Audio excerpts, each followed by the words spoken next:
لله ما في السماوات وما في الأرض وإن تبدوا ما في أنفسكم أو تخفوه يحاسبكم به الله فيغفر لمن يشاء ويعذب من يشاء والله على كل شيء قدير. آمن الرسول بما أنزل إليه من ربه والمؤمنون كل آمن بالله وملائكته وكتبه ورسله لا نفرق بين أحد من رسله وقالوا سمعنا وأطعنا غفرانك ربنا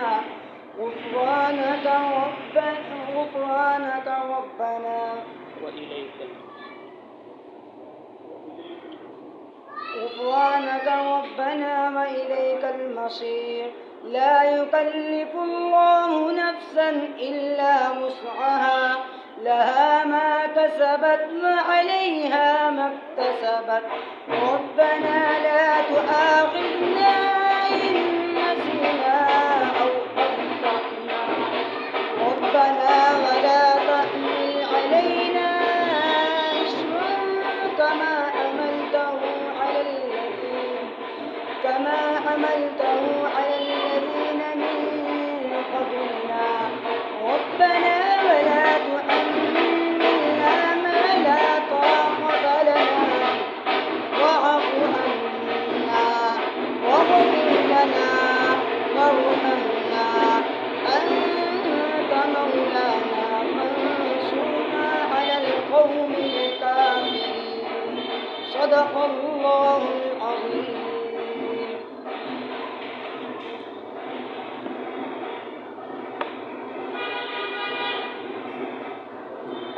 بسم اللہ الرحمن الرحیم.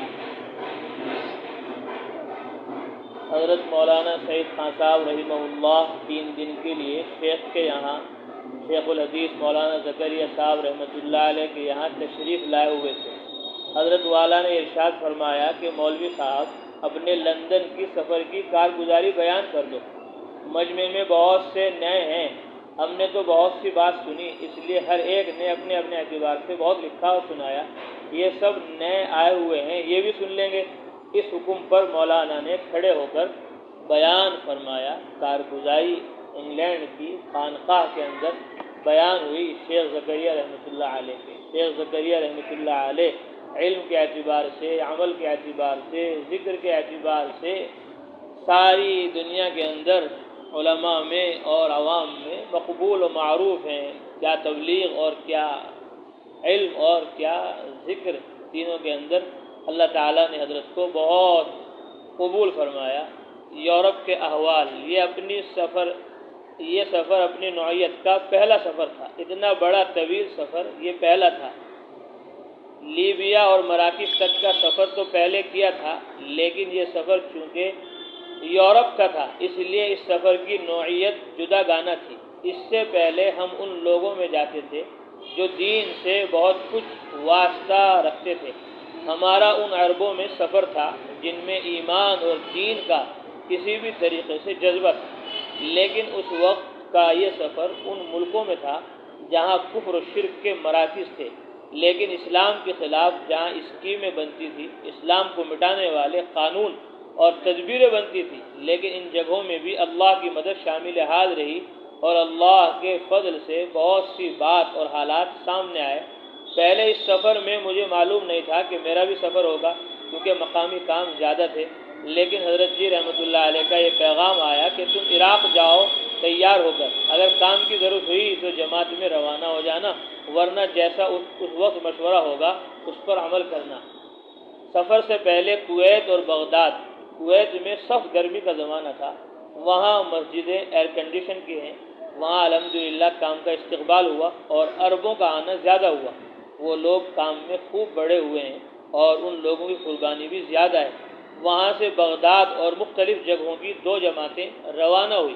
ہم 3 دن گزار کر بغداد آئے۔ یہاں کام بہت ضعیف ہے، یہاں کام کافی دنوں سے شروع ہوا ہے لیکن مضبوط نہیں ہوا۔ یہاں جماعت والوں کو بڑی دشواریاں بھی پیش آئی۔ ہماری جماعت کو تو نہیں، لیکن ایک جماعت جو ہمارے بعد پہنچی اس پر سختی کی گئی۔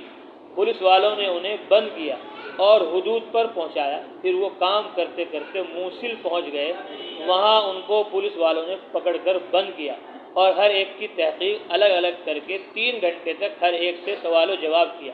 جب کوئی بات ان کو نہ ملی تو ان کو اطمینان ہوا کہ یہ کوئی سیاسی جماعت نہیں ہے۔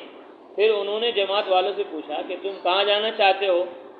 ایک نے تو ان میں سے بمبئی جانے کی خواہش کی تو انہیں بصرہ پہنچا دیا، اور باقی ساتھیوں نے آگے جانے کی خواہش کی تو ان کو ویزا دلوا دیا۔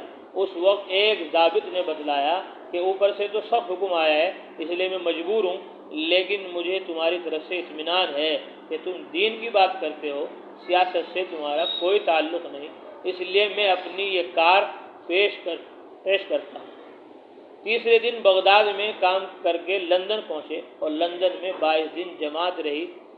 سیفلٹ میں اجتماع ہوا، جہاں جگہ بہت تنگ تھی، اس لیے حکومت برطانیہ نے ایک بہت بڑی جگہ اس شرط پر دی کہ اس میں گڑھے نہ کھودے جائیں۔ ہمارے ماہرین فن نے اس طرح پاخانہ وغیرہ بنائے اور اس طرح کام کیا کہ وہ جگہ خراب نہ ہوئی۔ 10,000 کا مجمع تھا۔ اجتماع کے احوال وہاں کے اخبار نے لکھے اور اس اجتماع کو دیکھنے کے لیے وہاں کے عیسائی بہت آئے۔ اس اجتماع کے وقت کچھ ایسی باتیں بھی پیش آئی جس کا سب نے احساس کیا۔ وہاں کے عیسائیوں نے بھی اس کا احساس کیا، وہ یہ کہ وہاں آسمان پر بادل اس طرح آ جاتے ہیں کہ 3 مہینے تک سورج دیکھنے کو نہیں ملتا۔ سورج کو دیکھنے کے لیے اور سورج کی گرمی حاصل کرنے کے لیے وہ مراکش جایا کرتے تھے، لیکن اجتماع کے دن بادل اس طرح گئے اور بارش اور ٹھنڈی اس طرح گئی کہ جس کی کوئی حد نہیں، اور یہ معاملہ 8 دن تک رہا۔ پھر ایک بات یہ ہوئی جسے وہاں کے غیر مسلموں نے بھی کہا کہ اتنے بڑے مجمع میں گڑبڑ نہ ہو، یہ ہو ہی نہیں سکتا۔ پہلے بھی عیسائیوں کے اجتماع ہوئے اور اس میں شراب کے دور چلے اور پھر آپس میں لڑائی ہوئی اور خوب شور ہوا اور یہاں تک کہ چوری بھی ہوئی، تو ان کو اس بات پر تعجب تھا کہ اتنے بڑے مجمع میں شور نہ ہو، یہ ہو ہی نہیں سکتا۔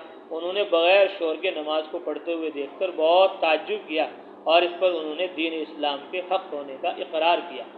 اس اجتماع میں الحمدللہ ہر چیز کی آزادی رہی، نماز، اذان اور بیانوں میں ایسی آزادی جیسے عرب ملکوں میں ہوتی ہے۔ وہی بات جو ہم عرب ملکوں میں کہا کرتے تھے، انہی باتوں کو ہم نے وہاں کہا۔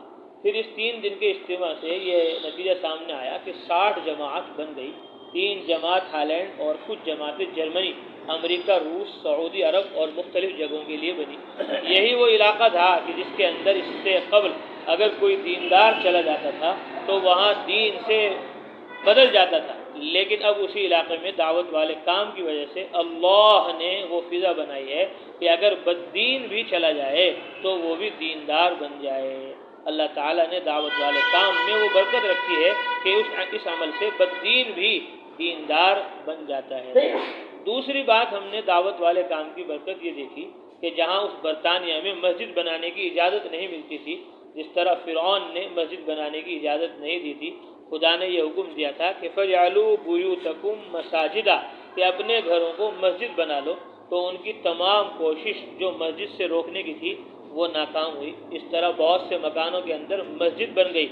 چنانچہ کام کی برکت سے جب گرجا بکے تو ان کی بھی مسجد بن گئی۔ تو دعوت والے کام کی برکت یہ ہے کہ گرجائیں مسجد بنتی ہیں، اور جب دعوت والا کام چھوٹ جاتا ہے تو مسجد میں کلیسا بن جاتی ہے۔ چنانچہ ہم نے اسپین میں دیکھا کہ وہاں مدرسہ بھی ختم اور مسجدیں بھی ختم، حالانکہ یہاں کسی زمانے میں 400-500 سال تک اسلامی حکومت رہی ہے۔ جب ہم وہاں پہلے گزرے تو بڑا خطرہ تھا، عرب لوگ وہاں جانے کو بھی منع کرتے تھے۔ پہلے حاجی الٹا ہو کر جایا کرتے تھے۔ ہم لوگ گئے، ہم نے اپنے ساتھیوں سے کہا کہ یہاں خدا سے خوب دعا کرو۔ نماز کا وقت ہوا تو ہم نے وہاں اذان دی، جس پر ان لوگوں کو تعجب ہوا، لیکن اب کی مرتبہ جب جانا ہوا تو ان کو کوئی تعجب نہیں ہو رہا تھا۔ پہلے جب ہم قرطبہ میں گزرے تو ہم نے وہاں اذانیں دی تو ہزاروں اسٹیشن پر آنے جانے والے لوگوں کو تعجب ہوا اور اس منظر کو دیکھنے کے لیے آ گئے۔ ایسا معلوم ہوتا تھا کہ وہ سب مل کر ہم کو شہید کر دیں گے۔ 28 رمضان تھی، ہمارے ساتھی بے خوف تھے، انہوں نے سوچ لیا تھا کہ چلو شہید بھی اچھے زمانے میں ہوں گے، اگر شہید بھی ہو گئے تو رمضان میں 28 کے روزے کو ہوں گے، لیکن انہوں نے کچھ کرنے کی ہمت نہ کی اور کچھ نہ کہا۔ جب گاڑی آئی تو بھیڑ اتنی تھی کہ جگہ ملنی مشکل تھی، لیکن گارڈ نے آ کر ہم سے یہ کہا کہ میں تمہارے لیے ایک ڈبہ خالی کرا دیتا ہوں۔ میں نے تم کو دیکھا ہے کہ تم نماز پڑھتے ہو اور اذان کہتے ہو اور تم اچھے معلوم ہوتے ہو، یہ اسپینی تمہیں تمہارا کام کرنے نہیں دیں گے۔ ہم نے اس سے پوچھا کہ تم کہاں گئے ہو، تو اس نے بتایا کہ انگلینڈ گئے، اور انگلینڈ کے عیسائی نرم اور اسپین کے عیسائی بہت سخت ہوتے ہیں، لیکن اب یہاں کا حال اچھا رہا۔ تقریباً اس وقت 100 افراد گئے تھے اور جماعت گئی تھی جس نے یہاں کام کیا۔ یہاں ٹوپی اتارنی پڑتی تھی اور پیسہ بھرنے پڑتے تھے۔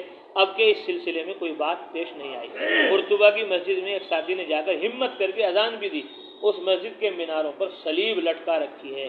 وہاں مسجدوں کو ختم نہیں کیا گیا ہے، بلکہ بعض جگہ انہوں نے صلیب لٹکا رکھی ہے، بس اتنی تبدیلی انہوں نے کی ہے۔ تو میں انگلینڈ کی کارگزاری سنا رہا تھا، فرماتے ہیں مولانا سعید خان صاحب، وہاں مختلف جگہوں پر اجتماع ہوئے اور بہت سی جگہ سفر ہوئے۔ مسجدیں تنگ ہو گئی تو گرجا میں ٹھہرے۔ وہ ایک گرجا جو پہلے گرجا تھا پھر مسجد میں تبدیل ہوا، اور بعض جگہ پر وقتی طور پر گرجا کو کرایہ پر لیا، عصر سے لے کر صرف مغرب تک کے لیے، اور مغرب کی نماز پڑھ کر وہاں سے چلے آئے۔ اس طرح وہاں گرجاؤں کو کرایہ پر 2 جگہ لیا، ایک جگہ مفت مل گئی۔ انگلینڈ میں مولوی یوسف صاحب مطالعہ کا وہ مدرسہ جس میں انہوں نے مدرسے کی بنیاد ڈالی ہے، وہاں بھی جانا ہوا اور اسے دیکھ کر بڑی خوشی ہوئی۔ ایسی جگہ جہاں لوگ دین سے بے دینی کی طرف بہ جائیں، وہاں قرآن کی فضا اور ذکر کی فضا جاری ہو گئی۔ وہاں لوگوں نے اپنے کمرے اس کام کے لیے وقف کیے۔ 100 کی تعداد تک مہمانوں کو پہنچ جاتی ہے۔ فرانس اور پیرس، پھر ہمارا وہاں سے فرانس اور اس کے بعد پیرس کا سفر تھا۔ 2 سال سے وہاں کام چل رہا ہے۔ بھائی یونس وہاں پر کام کے بڑے ذمہ دار ہیں، وہ ابھی بھی حیات ہیں، یونس کے ہیں، افریقہ کے عرب ملک ہیں، اور 2 فرانسی بھی کام کرنے والے ہیں جو عربی جانتے ہیں۔ انہوں نے وہاں اجتماع رکھا تھا۔ ایک سیرگاہ والی مسجد ہے، اس میں اجتماع کی اجازت نہیں ملی تھی۔ ایک عیسائی پادری نے گرجا دیا تھا، لیکن اس میں تماثیل بت تھے، اس لیے اسے انکار کر دیا، اور وہ چھوٹا بھی تھا۔ پھر اس نے دوسرا گرجا دیا جو بڑا بھی تھا اور اس میں تماثیل بت نہ تھے، اسے ہم نے اجتماع کے لیے قبول کر لیا تھا۔ اب بقیہ یہاں کی کارگزاری کل ہوگی انشاءاللہ۔ فرانس اور دیگر ممالک کی کارگزاری بزبان حضرت مولانا سعید خان صاحب رحمۃ اللہ علیہ نے خانقاہ خلیلیہ میں سہارنپور، حضرت مولانا شیخ زکریہ رحمۃ اللہ علیہ کی خانقاہ میں یہ کارگزاری سنائی۔ 2 رمضان المبارک بروز 4 شنبہ بعد مغرب شیخ کی مجلس میں مولانا نے کل سے آگے والی بات شروع کی۔ فرمایا جو بات اور تجربات اور اللہ کی قدرت کی نشانیاں اللہ کے راستے میں نکل کر ملتی ہیں، وہ گھر بیٹھ کر معلوم نہیں ہوتی۔ لیس الخبر کالمعائنہ، کہ خبر جو ہے آنکھوں دیکھے کی طرح نہیں ہوتی۔ کوئی خبر دے رہا ہے کہ بھئی فلاں جگہ لوگ بددین ہو گئے، بے دین ہو گئے، تو اتنا اثر نہیں ہوگا، لیکن جب وہاں جا کر آدمی خود دیکھے گا کہ آدمی نماز نہیں پڑھ رہا ہے، قرآن نہیں پڑھ رہا ہے، کلمہ بھی اس کے یاد نہیں ہے، تو اب جو اثر اس کو دیکھ کر ہوگا وہ اثر سن کر نہیں ہوگا۔ میں نے پہلے بھی کارگزاری سنائی۔ ایک مفتی صاحب کو کچھ اشکالات تھے دعوت پر، تبلیغ پر، وہ گئے راہ خدا میں، رمضان کا ہی مہینہ تھا، اور ایک آدمی مسلمان ایمان والا نشے کی حالت میں پڑا ہوا ہے۔ جماعت گئی، اس سے ملاقات کی، ان کو سمجھا بجھا کر مسجد میں لائے، نہلایا دھلایا، کپڑے پہنائے اور نماز پڑھوائی، اور رونے لگا۔ تو مفتی صاحب نے فرمایا ہم تو پہلے سنتا ہے کہ لوگ بددین ہیں، بے دین ہیں، نماز نہیں پڑھ رہے، روزے نہیں رکھ رہے، لیکن آج ہم نے خود اپنی آنکھوں سے یہ منظر دیکھ لیا کہ اگر تبلیغ نہ ہوتی، دعوت نہ ہوتی، اس کے پاس ہم نہ پہنچتے تو آج یہ مسجد میں آ کر نہ روتا، مسجد میں آ کر یہ نہ گڑاتا، اللہ سے معافی نہ مانگتا۔ تو وہاں جا کر نکلنے کے بعد اس کی حالت دیکھ کر اثر ہوا۔ تو فرمایا لیس الخبر کالمعائنہ، شیخ یہ فرما رہے ہیں۔ فرمایا میں یہ بات کل عرض کر رہا تھا کہ انگلینڈ کے سفر کے بعد دوسرا سفر اور اجتماع فرانس میں مقرر تھا۔ کچھ لوگوں کو اجتماع کی جگہ اور جس میں قیام و طعام اور حاجات کا انتظام ہو سکے اس کے لیے بھیج دیا گیا۔ وہاں ایک بڑی مسجد ہے جہاں تفریح ہوتی ہے اور تفریح کے لیے لوگ جایا کرتے ہیں۔ حکومت سے اسے اس مسجد میں اجتماع کرنے کی اجازت چاہی لیکن نہ ملی۔ اجتماع کا صرف 1 دن باقی رہ گیا تھا۔ بیچارے وہ انتظام کرنے والے بڑی فکر میں گھوم رہے تھے، بارش بھی تھوڑی تھوڑی ہو رہی تھی۔ وہ گھوم رہے تھے کہ ایک پادری نے ان کو متفکر دیکھا تو پوچھا کیا بات ہے اور کیا فکر ہے؟ تو انہوں نے بتایا کہ ایک اجتماع ہے جس میں ہمارے پیشوا علماء رہنما آ رہے ہیں، اس کے لیے ایک بڑی جگہ کی ضرورت ہے۔ اس نے کہا اچھا تم میرے ساتھ آؤ۔ یہ کہہ کر وہ کار میں ان لوگوں کو لے گیا اور ایک جگہ جا کر ایک کنیسہ کھولا اس میں بہت سی تصویریں تھیں. اس نے پوچھا کہ یہ جگہ کیسی رہے گی؟ تصویروں کو دیکھ کر منتظمین کو تردد ہوا، شک ہوا، کچھ کہا نہیں، لیکن وہ سمجھدار تھا، سمجھ گیا. وہ پھر دوسری جگہ ان کو لے گیا اور دوسرا نیا کنیسہ کھولا. اس میں صرف ایک میز پر کچھ تمثیل تھی، اسے تو اس نے کمرے میں رکھ دیا اور اس میں اجتماع کرنے کی اجازت دے دی. سب خوش ہو گئے. وہاں اجتماع ہوا. اس اجتماع میں وہ پادری بھی آیا کرتا تھا اور آخری دن میں اپنے دوستوں کو اور اپنی عورت کو بھی ساتھ لایا. تو مسجد نہ ملنے پر اللہ تعالیٰ نے یہ انتظام کیا کہ گرجا میں اجتماع ہوا. اس اجتماع میں 30 جماعتیں تیار ہوئی. فرماتے ہیں کہ بھئی تم کام کی فکر کرو، انتظام کی فکر نہ کرو. انتظام تو اللہ تعالیٰ غیروں سے بھی کروا دے گا، انتظام تو اللہ تعالیٰ غیروں سے بھی کروا دے گا. کام تو تمہیں کرنا پڑے گا. ایمان کی بات، نماز کی بات، قرآن کی بات، آخرت کی طرف متوجہ کرنا، یہ تو مسلمان ایمان والا ہی کر سکتا ہے. انتظام تو غیر ایمان والا بھی کر دے گا. تو ایسے ایک نہیں، بے شمار واقعات دنیا کے اندر ہوتے رہتے ہیں. جب آدمی ٹھان لیتا ہے کوئی کام کرنا دین کا، تو اللہ تبارک و تعالیٰ انتظام غیروں سے اس کا کروا دیتے ہیں. فرمایا فرانس میں 18 لاکھ کے قریب مسلمان ہیں. وہاں گشت بھی ہم نے کیے اور اس گشت میں ہم بھی شریک رہے اور فرانسیسی اس کام سے اور اجتماع سے بہت متاثر ہوئے. ہم نے پہلے ایک بار 8 سال پہلے بغیر ویزا کے فرانس جانے کی کوشش کی تھی. جہاز والے نے پہلے ہی یہ بات کہی تھی کہ اگر وہاں تم کو اترنے دیا گیا تو جانے کا کرایہ واپس ہو جائے گا، اور اگر اترنے نہ دیا گیا تو آنے جانے کا دونوں طرف کا کرایہ لیا جائے گا. ہم اس پر بھی تیار ہو گئے اور روانہ ہوئے. اب جیسے ہی جہاز سے ہم اترے تو پولیس والوں نے روکا اور کہا کہ تمہارے پاس ویزا نہیں ہے، اس لیے واپس جاؤ. ہم وہاں رکے اور سوچا کہ یہاں تعلیم کر لو، ہمارا مقصد تو اس سے بھی پورا ہو جائے گا. تعلیم شروع ہوئی اور ظہر کی اذان دی اور نماز پڑھی. پھر ہم نے کھانا کھایا اور تعلیم کی. پھر عصر کا وقت ہوا تو ہم نے عصر کی اذان دی اور عصر کی نماز پڑھی. لوگ دیکھنے کے لیے آئے. پھر عصر کے بعد ایک افسر عورت آئی اور اس نے آ کر کہا تمہارا ویزا بن گیا ہے، اس کی فیس دو. مجھ سے تو سعودی ہونے کی وجہ سے ڈبل فیس لی گئی اور سب سے ایک وہاں مزدور ملتے نہ تھے، سب اپنا سامان خود اٹھاتے تھے. اس لیے افسر نے ہمارا تعاون کیا. پھر ہم نے آگے بڑھنے کا خیال کیا. اس کے لیے جہاز سے جانے کی ضرورت تھی. وہ جہاز باوجود جلدی جانے والا تھا لیکن ہماری وجہ سے دیر میں چھوٹا. پھر ہم اس جہاز میں بیٹھ کر فرانس پہنچے. اس وقت یہ فرانس بے دینی میں بہت سخت تھا. وہاں کا پیرس مرکز بنا ہوا ہے تمام دنیا کی بے حیائی کا. وہاں حق تعالیٰ نے دعوت والا کام لیا اور ان جگہوں میں سب سے پہلے یونس تونسی نے کام شروع کیا ان کی محنت سے. اور دوسرے علی گڑھ یونیورسٹی کا ایک طالب علم ثناء اللہ تعلیم کے سلسلے میں گیا ہوا تھا. اس کی وجہ سے کام کی شکل اب جم گئی تھی. وہاں سے جگہ جگہ جماعتیں بن گئیں اور وہاں پر الحمدللہ کام اچھا ہوا. پیڈریا، پھر وہاں سے ہم ہوائی جہاز سے پیڈریا آئے اور وہاں سے قرطبہ ریل کے ذریعے سے آئے اور ایک دن یہاں قیام ہوا. وہاں سے پھر الجزیرہ بندرگاہ پہنچے اور وہاں سے مراکش.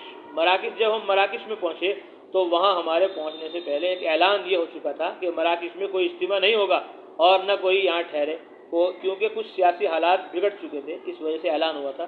ہمیں یہ خبر الجزیرہ میں پہنچی تھی تو ہم نے کہا کوئی حرج نہیں ہے، تو یہ اللہ کا کام ہے، ہم ہر جگہ کریں گے.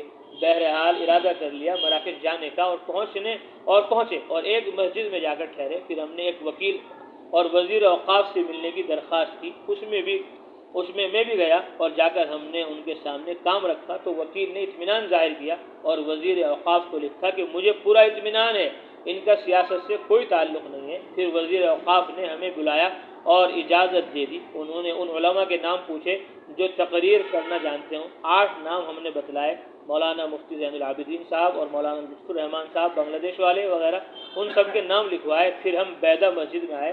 اس مسجد میں 2 دن پہلے جماعت پہنچ چکی تھی لیکن حکومت کے اعلان کی وجہ سے مسجد سے نکال دی گئی تھی. ہم نے اجازت بتلائی تو اجازت ہو گئی لیکن ٹھہرنے کی اجازت نہ ہوئی. ہم نے کہا ہمارا بغیر رات کے قیام کام ہی نہیں چلتا. اب ہم نے پوچھا کہ کس سے ملے تو کہا گیا گورنر بیدہ سے. ہم گئے اور اس سے جا کر ملے. اس نے ہمارے لیے اپنا کمرہ کھولا اور ہمارے ساتھیوں کے ساتھ بیٹھ کر پون گھنٹے تک ہماری بات سنی. بہرحال اس سے یہ بات معلوم ہوئی کہ دعوت کے کام میں جتنی رکاوٹیں بنتی ہیں وہ سب آگے کے لیے رحمت اور کام کے لیے فائدہ مند ہوا کرتی ہیں. چنانچہ اگر یہاں کام میں رکاوٹ نہ ہوتی تو ہماری بات صرف نیچے والوں میں اٹک کر رہ جاتی. جس طرح حدیبیہ میں کفار کی رکاوٹ سے فتح مکہ آیا، اسی طرح ہر رکاوٹ پر کام بڑھتا ہے، اس سے ایمانی جذبہ بڑھتا ہے. جیسے ابھی رکاوٹ آئی، پریشانی آئی کرونا کے اندر، تو پہلے تو لوگ سننے کو تیار نہیں تھے، اب بڑے بڑے وزیروں نے بھی اور بڑے بڑے حاکموں نے بھی سنا، ہاں بھائی کوئی نظام الدین ہے، کوئی بنگلے والی مسجد ہے، وہاں سے جماعتیں ادھر بھی جاتی ہیں ادھر بھی جاتی ہیں۔ اللہ تعالیٰ نے ساری طاقتوں کو، قوتوں کو، بڑے بڑے حاکموں بادشاہوں تک بات اور کام پہنچا دیا کہ یہ کام ہے۔ تو رکاوٹوں سے آدمی کو گھبرانا نہیں چاہیے، آدمی سوچتے رکاوٹ آ گئی، پریشانی، اب کیا ہوگا کہ نہیں، اللہ فرماتے ان مع العسر یسرا، کہ ہر تنگی کے بعد دو آسانی ہیں، ایک تنگی آئے گی اس کے بعد دو آسانی آئیں گی۔ تو اس لیے علماء نے لکھا اذا حلت بک البلوا ففکر فی علم نشرہ، کہ جب تمہیں کوئی مصیبت، تکلیف، پریشانی، حالات گھیر لیں تو تم سورہ علم نشرہ کے اندر غور کرو، سورہ علم نشرہ میں غور کرو۔ فعسر بین یسرین اذا فکرتہ ففرح، کہ ایک تنگی کے بعد دو آسانیاں ہیں، جب تم اس بات میں غور کرو گے سورہ علم نشرہ کی اس آیت میں تو تم خوش ہو جاؤ گے کہ ایک تنگی آ رہی تو اس کا مطلب یہ ہے اس کے بعد دو آسانیاں اللہ کی طرف سے آنے والی ہیں۔ تو فرماتے ہیں کہ اس طرح ہر رکاوٹ پر کام بڑھتا ہے، اس سے ایمانی جذبہ بڑھتا ہے۔ مکہ مکرمہ اور مدینہ منورہ میں ابتدائی کام، چنانچہ پہلے مکہ مکرمہ میں اور مدینہ منورہ میں چھپ چھپ کر مولانا عبید اللہ صاحب اور مولانا مفتی زین العابدین صاحب گشت کیا کرتے تھے اور لوگوں سے ملاقات کیا کرتے تھے۔ لیکن ایک بار ہمارے لوگوں کی شکایت بادشاہ سے کر دی اور بادشاہ نے اوپر والوں کو لکھا، اس پر جبکہ ایک طرف مولوی ملک کی عمارت میں، ملک کی عمارت میں، بادشاہ کی عمارت میں گشت ہو رہا تھا، اس وقت پولیس ان لوگوں کو کار میں بند کر کے لے گئی اور حرم میں بند کر دیا اور یہ حکم کر دیا کہ جب تک ان لوگوں سے پوچھ نہ ہو جائے تقریر نہیں کر سکتے۔ چنانچہ یہ بات معلوم ہوئی تو ہم اور مولانا عبید اللہ صاحب اپنے ایک جاننے والے کے پاس گئے اور اس نے جب معلوم کیا ٹیلی فون سے تو پتہ چلا کہ 13 آدمیوں کی شکایت دستخط کے ساتھ آئی ہے، اس لیے پکڑا گیا۔ پھر انہوں نے اطمینان دلایا کہ یہ جماعت والے کلمہ نماز کی دعوت دیتے ہیں اور میرا خود تجربہ ہے، اس پر انہوں نے چھوڑا اور کام کی اجازت مل گئی۔ اس اجازت پر حدیبیہ اور دوسری بہت سی جگہوں پر فوراً جماعت روانہ کر دی گئی۔ تو ان تمام حالات نے آگے کے لیے کام کا دروازہ کھول دیا۔ تو حالات کام کی ترقی کے بعد میں ذریعہ بنتے ہیں، جو حالات آتے ہیں وہ بعد میں کام کی ترقی کا ذریعہ بنتے ہیں۔ اب یہ سوچ رہے تھے کہ بھئی کرونا آ گئی، اب لوگوں نے بند کر دیا، اب 3 دن کے لیے بھی کوئی نہیں آئے گا، اب 3 دن کے لیے کیا، اب 3 سال کی جماعتیں بن رہی، 3 سال کی علماء کی، تیسرے سال کی جماعت جا رہی، دوسرے علماء کی سال کی جماعتیں جا رہی ہیں، دروازے ملکوں کے کھل گئے۔ استنبول، پھر ہماری جماعت فرماتے ہیں مولانا سید خان صاحب رحمۃ اللہ علیہ استنبول گئی، وہاں پر کرفیو تھا، وہاں کے مفتی سے مل کر ہم نے بات کی تو انہوں نے بتلایا کہ اوپر سے حکم بہت سخت ہے، اس لیے میں صرف اس کی اجازت دے سکتا ہوں کہ تم نہ مجھ کو خبر دو اور نہ حکومت کو، خبر کے چکر میں نہ پڑو، جب کوئی حکم آئے گا تو سب سے پہلے میرے پاس آئے گا، اس وقت میں دیکھ لوں گا، تم 3 دن کا اجتماع بغیر خبر ہی کے کر لو۔ چنانچہ اجتماع کیا گیا اور تیسرے دن خود مفتی صاحب حضرت جی سے ملنے آئے اور انہوں نے مل کر وہاں کے حالات بتائے اور جماعت والوں کے بیانات سنے۔ پھر ہم ہما اجتماع کے لیے ہمیں اردن جانا تھا، اس کے لیے سوریا سے گزرنا تھا۔ ہوما میں اجتماع ہمارے ساتھیوں نے پورا کر لیا تھا، وہاں کے کوتوال کی اجازت لے کر ہمارے قافلے میں بہت آدمی آئے، ایک جھنڈ دیکھ کر حدود پر ہم کو روک دیا، اس لیے بیروت واپس آئے اور خدا سے دعا کی اور یقین کیا کہ سب کچھ اللہ کے قبضے میں ہے۔ اللہ نے ایک کے دل میں بات ڈالی کہ بجائے قافلے کے ساتھ سوار ہونے کے کار میں سوار ہو جاؤ اور چلو، کیونکہ کار میں صرف 7 آدمی ہی بیٹھ سکتے ہیں، اس لیے بھیڑ بھی معلوم نہ ہوگی اور وہاں سے کار بہت چلا کرتی ہیں، اور چلتی ہوئی ہم نے دیکھا اور جس کار میں روانہ ہوئے وہ کار ایک کار سے گھنٹے کے بعد روانہ ہو جائے اور ہر گھنٹے میں ایک کار روانہ ہو، باوجود سپاہیوں کے دیکھنے کے پھر بھی ہم سب روانہ ہو گئے اور دمشق سب پہنچ گئے۔ دمشق میں کچھ تو ایک مطار والے راستے سے، ایئرپورٹ والے راستے سے پہنچے اور کچھ دوسرے مختلف مطار والے راستوں سے دمشق پہنچ گئے۔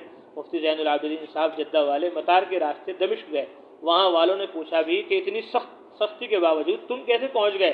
مفتی صاحب نے کہا کہ اللہ کے فضل سے آئے۔ انہوں نے بھی کہا کہ بالکل صحیح ہے، ورنہ آنا بہت مشکل تھا، ہم آگے آ گئے تھے، وہاں کچھ مشکلات نہیں تھی، لیکن ووٹنگ چل رہی تھی، وہاں ووٹنگ کے زمانے میں اجتماع ممنوع تھا۔ ہم وہاں کے بڑوں سے ملے اور ان سے ہماری بات ہوئی، انہوں نے اپنے بڑوں کو اطمینان دلایا کہ ووٹنگ پر اس سے کوئی اثر نہیں پڑے گا۔ اس طرح ہم کو وہاں 8 دن میں کام کی اجازت مل گئی، تو اس طرح مسئلہ پورا ہوا اور سفر بھی پورا ہوا۔ دعا اور دعوت، فرماتے ہیں دعا ہمارے سب سے بڑے مسئلے کے حل کرانے کا ذریعہ ہے، لیکن دعا ایک محنت کے بعد ہے اور وہ محنت ہے دعوت والی۔ اگر دعوت والے کام کے بعد دعا کی جائے تو وہ بہت جلد قبول ہوتی ہے۔ حضرت مولانا سعید صاحب رحمۃ اللہ علیہ نے بات پوری کر لی تو حضرت شیخ زکریا رحمۃ اللہ علیہ نے یاد دلایا کہ حضرت جی نے لکھا تھا کہ باہر ملک والوں نے طے کیا تھا کہ یہ ہو نہیں سکتا کہ مہمان ہمارے یہاں آویں اور ہم نہ کھلاویں، یہ نہیں ہو سکتا، تو وہ دعوت پر مجبور کرتے تھے، اور جماعت والوں کا اصرار تھا کہ ہم کسی کا نہ کھاویں، مجبور ہو کر یہ بات رکھی کہ مہمان تو رہیں سب کے لیکن بعد میں دام ہم سے لے لیں۔ اس پر مولانا سعید خان صاحب رحمۃ اللہ علیہ نے فرمایا کہ سچ ہے، لیکن یہ اصول اردن میں ٹوٹ گیا۔ اس پر حضرت والا ہنس پڑے، پھر بیعت کے کلمات کہے گئے، پھر بیعت ہوئی خانقاہ کے اندر، تو وہاں خانقاہ میں ذکر بھی ہو رہا تھا اور علم کی باتیں بھی ہو رہی تھی اور تبلیغ کی باتیں بھی ہو رہی تھی۔ تو اللہ تبارک و تعالیٰ نے شیخ سے تینوں کام لیے، دعوت کا بھی اور علم کا بھی اور ذکر کا بھی۔ اس لیے ہمیں بھی سب کو اللہ تعالیٰ سے دعائیں مانگتے رہنا چاہیے کہ اللہ ہم کو بھی علم کی سمجھ عطا فرما، ذکر کی سمجھ عطا فرما اور دعوت کی سمجھ عطا فرما، اور ہم سے بھی اللہ تعالیٰ دین کا وہ کام لے جو ہمارے بزرگوں سے، علماء سے، صلحاء سے اللہ تبارک و تعالیٰ نے لیا ہے۔ تو ہم ان کی نقل کر رہے ہیں، خانقاہ میں آنا اور مدرسے میں آنا اور مرکز میں آنا، یہ اپنے بزرگان دین کی، علماء کی، اولیاء اللہ کی اتباع ہے، ان کی پیروی ہے، ان کے نقش قدم پر چلنا ہے۔ اللہ فرماتے ہیں قرآن مقدس کے اندر وَاتَّبِعْ سَبِيلَ مَنْ أَنَابَ إِلَيَّ، کہ جو میری طرف متوجہ ہوتے ہیں، میری طرف رخ کرتے ہیں، تو تم ان کا اتباع کرو، ان کی پیروی کرو، ان کے نقش قدم پر چلو۔ تو اللہ تبارک و تعالیٰ ان کی مشابہت اختیار کرنے کی وجہ سے ہمیں ان کے ساتھ شامل کر دیں۔ اللہ کے نبی نے فرمایا من تشبہ بقوم فہو منہم، کہ جو جس قوم کی مشابہت اختیار کرے گا وہ انہی میں سے ہوگا۔ تو یہ بات تو آپ صلی اللہ علیہ وسلم نے ان لوگوں پر تنبیہ کرتے ہوئے فرمائی جو غیروں کا طریقہ اختیار کرتے ہیں، کوئی یہود کا طریقہ اختیار کر رہا ہے نعوذ باللہ، کوئی نصارہ کا طریقہ اختیار کر رہا ہے، اور کوئی مجوس کا اور نہ جانے کس کس قوم کا طریقہ اختیار کر رہا ہے۔ تو اللہ کے نبی نے تنبیہ فرمایا کہ جو جس قوم کی مشابہت اختیار کرے گا وہ انہی کے ساتھ ہوگا، لیکن اس کا جہاں یہ مطلب ہے وہاں اس کا دوسرا مطلب یہ بھی ہے کہ جو نبیوں کی مشابہت اختیار کرے گا اور جو صحابہ کی مشابہت اختیار کرے گا، جو علماء کی مشابہت اختیار کرے گا، جو نیک لوگوں کی مشابہت اختیار کرے گا، اللہ تبارک و تعالیٰ اس کو انہی کے ساتھ شامل کر دیں گے، انہی کے ساتھ شامل کر دیں گے۔ اور پھر ذکر تو ایسی بڑی دولت ہے اور ایسی بڑی نعمت ہے کہ اللہ تبارک و تعالیٰ دوسرے ارادے سے آنے والوں کو بھی محروم نہیں کرتے کہ فرشتوں گواہ ہو جاؤ میں نے اس ذکر کی مجلس والوں کی مغفرت کر دی۔ اللہ وہاں پہ فلاں آدمی تھا، وہ تو اس مجلس کا اہل نہیں تھا، وہ تو اپنے کسی کام سے آیا تھا، تو فرمایا کہ لا یشقى جلیسہم، یہ مجلس ایسی ہے کہ ان کے پاس بیٹھنے والا بھی لا یشقى جلیسہم، پاس بیٹھنے والا وہ ذکر نہیں کر رہا ہے، وہ علم کی طلب اس کے اندر نہیں ہے، آخرت کی فکر اس کے اندر نہیں ہے، لیکن وہ آخرت کی فکر کرنے والوں کے ساتھ بیٹھ گیا، وہ قرآن سیکھنے والوں کے ساتھ بیٹھ گیا، وہ ذکر کرنے والوں کے ساتھ بیٹھ گیا، وہ عبادت کرنے والوں کے ساتھ بیٹھ گیا، وہ اللہ کے نیک بندوں کی جماعت میں کسی نہ بھی کسی طریقے سے ان کے ساتھ شامل ہو گیا۔ تو فرمایا لا یشقى جلیسہم، ان کے پاس بیٹھنے والا بھی محروم نہیں ہوتا۔ اس لیے فرمایا انما الاعمال بالنیات، اب اعمال کا دار و مدار نیتوں پر ہے، جیسی نیت ہوگی ویسی اللہ تعالیٰ برکت عطا فرمائیں گے۔ ہماری اگر نیت ہے دین کے سارے کام کرنے کی تو اللہ تعالیٰ دین کے سارے کام ہم سے لے لیں گے، اور اگر ہماری نیت ہے دین کا صرف ایک کام کرنے کی تو ایک کام اللہ تبارک و تعالیٰ ہم سے لیں گے۔ مولانا الیاس صاحب رحمۃ اللہ علیہ نے نیت کی دین کے سارے شعبوں کو زندہ کرنے کی اور دین کے سارے کاموں کو کرنے کی، تو اللہ تعالیٰ نے ان سے دین کے سارے کام لے لیے، اور آج بھی اللہ تبارک و تعالیٰ ان کی اولاد سے اور ان کے نسل سے، ان کے خاندان سے وہ سارے کام لے رہا ہے۔ امامت بھی کی مولانا الیاس صاحب رحمۃ اللہ علیہ نے نظام الدین میں، بنگلے والی مسجد میں، اور پڑھایا بھی مظاہر العلوم میں سہارنپور میں، اور پھر اس کے بعد جب حضرت کے بھائی کا انتقال ہو گیا، میوات سے لوگ آئے کہ حضرت جو آپ کے والد نے، آپ کے بھائی نے جو باغ لگایا تھا وہ مرجھا رہا ہے، اس کی آبیاری کی فکر کرو۔ تو حضرت 1 سال کی چھٹی لے کر یہاں سے نظام الدین گئے سہارنپور سے، اور پھر وہاں جا کر امامت بھی شروع کی اپنے بھائی کی جگہ اور مدرسہ بھی پڑھانا شروع کیا، اور پھر میوات میں دیہاتوں میں جب گئے تو وہاں کے حال اور احوال دیکھے کہ لوگ دین سے، سنت سے، شریعت سے عبادت سے آخرت سے کتنا دور ہیں، تو اللہ تعالیٰ نے ایک درد غم دعوت کا تبلیغ کا ان کے اندر پیدا فرمایا، اور پھر انہوں نے میوات والوں کی جماعتیں بھیجنا شروع کی، سہارنپور، مظفر نگر، کاندھلا، تھانہ بھون، یہاں جماعتیں پہلے مولانا الیاس صاحب رحمۃ اللہ علیہ نے جماعتوں کو روانہ کیا۔ انہوں نے کہا جی ہم کیا کریں گے وہاں جا کر تبلیغ، ہمارے پہ تو کچھ بھی نہیں آتا، کہ تم جا کر یہ کہنا کہ ہم نے پوری زندگی اپنی برباد کر دی دنیا میں، تم نہ برباد کرنا، ہم نے تو علم نہیں سیکھا، ہم نے تو ذکر نہیں کیا، ہم نے تو عبادت نہیں کی، تم ایسے مت ہو جانا، تم اللہ کو یاد کرنا اور اس کا دین سیکھنا، تو تمہارا کام بس اتنا ہی ہے۔ تو وہ چلے تو اللہ تبارک و تعالیٰ نے ان کے چلنے سے ساری دنیا کے اندر کام کو پہنچا دیا۔ کبھی وہ کہتے جی ہمیں تو کچھ نہیں پتا، فرمایا بھائی تمہیں کچھ نہیں پتا، لیکن تم کام کے جو اہل ہیں علماء، کام کے جو اہل ہیں صوفیہ، ان تک تم کام کو پہنچا دو، تم تو بنیاد بن جاؤ۔ جب بنیاد رکھی جاتی ہے تو اس میں دیکھا نہیں جاتا کیسی اینٹ ہے اور کیسا پتھر ہے، اس میں تو روڑے کوٹ دیے جاتے ہیں، بنیادوں کو کوئی نہیں دیکھتا، پھر اس کے بعد تعمیر ہوتی ہے، اب نظر آتے کہ بھائی یہ بلڈنگ ہے، یہ محل ہے، اور یہ گھر ہے، یہ دکانیں ہیں، یہ کارخانہ ہے، یہ فیکٹری ہے، بنیاد میں کیا ہے وہ کسی کو نظر نہیں آتا۔ فرمایا تم تو بنیاد بن جاؤ، اللہ تبارک و تعالیٰ جب چاہیں گے تو اہل کو کھڑا کر دیں گے۔ تو آج اللہ تعالیٰ نے علماء کو، صوفیاء کو، بزرگان دین کو اس نقل و حرکت کے لیے، چلت پھرت کے لیے قبول فرما لیا۔ تو مولانا الیاس صاحب نے نیت کی، ارادہ کیا، تو اللہ تبارک و تعالیٰ نے ان سے خانقاہ کا بھی کام لیا، اور اللہ تبارک و تعالیٰ نے ان سے مدرسے کا بھی کام لیا، اور اللہ تعالیٰ نے ان سے تصنیف و تالیف کا بھی کام لیا۔ جو کتابیں لکھی شیخ نے، فضائل اعمال، فضائل صدقات، یہ بار بار مولانا الیاس صاحب رحمۃ اللہ علیہ کے کہنے سے ان کو لکھی کہ بھائی لکھو یہ کتاب، لکھو یہ کتاب، لکھو، اتنا اصرار کیا تو حضرت نے یہ ساری کتابیں لکھ دی۔ اور پھر خود بھی حضرت خط لکھتے تھے، بڑے بڑے جو مشائخ تھے علماء، حضرت نے ان کے پاس خط لکھتا کہ بھائی اب تو آپ بزرگ ہو گئے، پہلے تو آپ کے اندر ہمت تھی، طاقت تھی، قوت تھی، زیادہ قرآن پڑھنے کی، زیادہ نماز پڑھنے کی اور زیادہ بیان کرنے کی، اب آپ ضعیف ہو گئے، کمزور ہو گئے، نہ زیادہ بیان کر سکتے اور نہ زیادہ قرآن پڑھ سکتے، نہ زیادہ نماز پڑھ سکتے، اب آپ کے لیے عمل کے ذریعے اللہ کا قرب حاصل کرنے کے راستے کم ہو گئے۔ اب آپ کے پاس ایک راستہ ہے کہ آپ لیٹے لیٹے، بیٹھے بیٹھے امت کو متحرک رکھو کہ بھائی چلو راہ خدا میں ایمان کے لیے، چلو راہ خدا میں عمل کے لیے، کہ تم نے پہلے اجر و ثواب کمایا عمل کے ذریعے، اب اجر و ثواب کماؤ دعوت کے ذریعے اور تربیت کے ذریعے۔ بوڑھے آدمی کو یہ حضرت نے علماء کو، مشائخ کو یہ نسخہ بتایا کہ یہ تمہارے لیے ہے کہ اب تم بچوں سے کہو بھائی چلو تہجد پڑھو، بچوں سے کہو اشراق پڑھو، بچوں سے کہو اوابین پڑھو، بچوں سے کہو بھائی گشت کرو، ملاقاتیں کرو، دنیا کے کونے کونے میں، عالم کے اندر جاؤ۔ میرے لیے تو گھر سے مسجد آنا بھی مشکل ہے، اور اللہ نے تمہیں طاقت دی ہے، قوت دی ہے کہ تم مشرق میں بھی جا سکتے ہو، مغرب میں بھی جا سکتے ہو، شمال و جنوب، عرب عجم کے چکر لگا سکتے ہو۔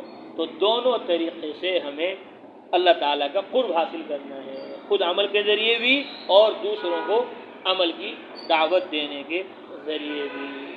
ہم نہیں لکھ سکتے کتابیں، ہمارے جو بچے پڑھ رہے ہیں ان سے کہیں کہ بھائی ایک کتاب لکھ دو جی، کوئی نماز کے متعلق کوئی کتاب لکھ دو مولوی صاحب، کوئی روزے کے متعلق کوئی کتاب لکھ دو، چھوٹے چھوٹے مسئلے جس میں ہوں، جس سے ہماری بھی کچھ بات پلے میں پڑ جائے، آسان زبان میں لکھ دو کوئی کتاب، تو وہ کتاب لکھیں گے اور اجر و ثواب ہمیں مل جائے گا۔ اجر و ثواب کسے ملے گا؟ اللہ تعالیٰ ہمیں عطا فرما دیں گے، تو ہم بغیر کتابوں کے لکھے مصنف بن جائیں گے، اور ہم حافظ نہیں ہو سکتے، عالم نہیں ہو سکتے، ہم گشت کریں گے، ملاقاتیں کریں گے، اپنے محلے والوں کو کہیں گے بھائی اپنے بچوں کو مدرسے میں بھیجو، تو وہ ہمارے ذریعے سے لوگوں کو، بچوں کو اپنے مدرسے بھیجیں گے، وہ حافظ بنیں گے، عالم بنیں گے، تو اللہ تبارک و تعالیٰ ان کا اجر و ثواب ہمیں عطا فرماتے چلے جائیں گے۔ تو اس لیے دین کے ہر کام کو ہمیں انجام دینا ہے، اس کے لیے ہمیں یہاں علم الہی، علم نبوت کی طلب اور جذبہ لے کر شرکت کرنی ہے، اور اللہ تبارک و تعالیٰ کے ذکر کے ذریعے اپنے دل کو روشن کرنا ہے، منور کرنا ہے۔ جتنی ضربیں لا الہ الا اللہ کی ہم دل پر لگائیں گے، اجتماعی طور پر بھی اور انفرادی طور پر بھی، سب ایک جگہ جمع ہو کر بھی، اس سے ہمت بڑھتی ہے، حوصلہ بڑھتا ہے، اور صحبت ملتی ہے کہ سب کے سب نیک لوگ ہیں، سب کے سب طلب لے کر آئے، شوق لے کر آئے، جذبہ لے کر آئے، اور اس کا جو اثر ہوگا وہ انفرادی طور پر اثر نہیں ہوگا۔ اس لیے روایتوں میں کہ دعا اجتماعی طور پر قبول ہوتی ہے، اجتماعی طور پر دعا قبول ہوتی ہے۔ وجہ اس کی یہی ہے کہ نماز قبول ہوتی ہے ایک آدمی کی وجہ سے پوری جماعت قبول ہو جاتی ہے، ایک آدمی کے حج سے سب کا حج قبول ہو جاتا ہے، اسی طرح ایک آدمی کے ذکر سے سب کا ذکر قبول ہو جائے گا۔ تو اللہ تبارک و تعالیٰ نے ہم سب کو اجتماع کرنے کا حکم دیا، فجر میں بھی اجتماع کرو، ظہر میں بھی اجتماع کرو، عصر میں بھی کرو، مغرب میں بھی کرو، عشاء میں بھی کرو، اور عید میں بھی کرو، بقرعید میں بھی کرو، تاکہ سب جمع ہو جائیں گے تو سب کی طلب کا ایک اثر ہوگا، اس سے دل نورانی ہو جائے گا، منور ہو جائے گا، روشن ہو جائے گا، تو ہمارا شمار انشاءاللہ اس خانقاہ کے اندر آ کر علماء کے ساتھ ہوگا، اور ہمارا شمار ذاکرین کے ساتھ ہوگا، اور ہمارا شمار مصنفین کے ساتھ ہوگا۔ یہ کتاب انہوں نے لکھی، اگر ہم اس کو نہ پڑھیں تو کیا فائدہ ہوگا اس کتاب کا؟ اس کتاب کا فائدہ تو جب ہوگا جب ہم اس کو پڑھیں گے تو ہم ان کے علم کے پڑھنے کا اور ان کے علم کے پہنچنے کا ذریعہ بن گئے، تو انشاءاللہ ہمارا شمار کن میں ہوگا؟ مصنفین میں ہوگا، کتابیں لکھنے والوں میں ہوگا۔ انہوں نے کتابیں لکھ کر ہماری مدد کی، اور ہم ان کی کتابیں پڑھ کر سن کر ان کی مدد کر رہے ہیں۔ تو اللہ تبارک و تعالی ہمیں مصنفین میں، مؤلفین میں، کتابیں لکھنے والوں میں شامل کر دیں گے۔ کب؟ جب ہمیں محبت ہوگی کہ بھئی علماء ہیں، کتنی محنتوں سے یہ بیان لکھنا آسان نہیں ہے۔ اب بیان کیا ایک آدمی نے، اب ان کی ایک ایک بات نقل کرنا، نوٹ کرنا، اور پھر اس کو لکھنا، اور پھر لکھنے کے بعد اس کو چھپوانا، یہ ایک الگ مرحلہ ہوتا ہے، الگ مسئلہ ہوتا ہے۔ ابھی کل ساتھی آئے تھے بنگلہ دیش کے، تو انہوں نے کہا جی آپ نے کون کون سی کتاب لکھی ہے؟ میں نے کہا بہت ساری کتابیں ہیں ماشاءاللہ، عربی میں بھی لکھی ہے، اردو میں بھی لکھی ہے، ہندی میں بھی لکھی ہے، 74 کتابیں ہو گئی۔ تو انہوں نے کہا جی مجھے اپنی کتابیں دو، میں ان کو بنگلہ کے اندر ان کا ترجمہ کروں گا۔ تو وہ فلاں فلاں کتاب دو، میں نے کہا بھائی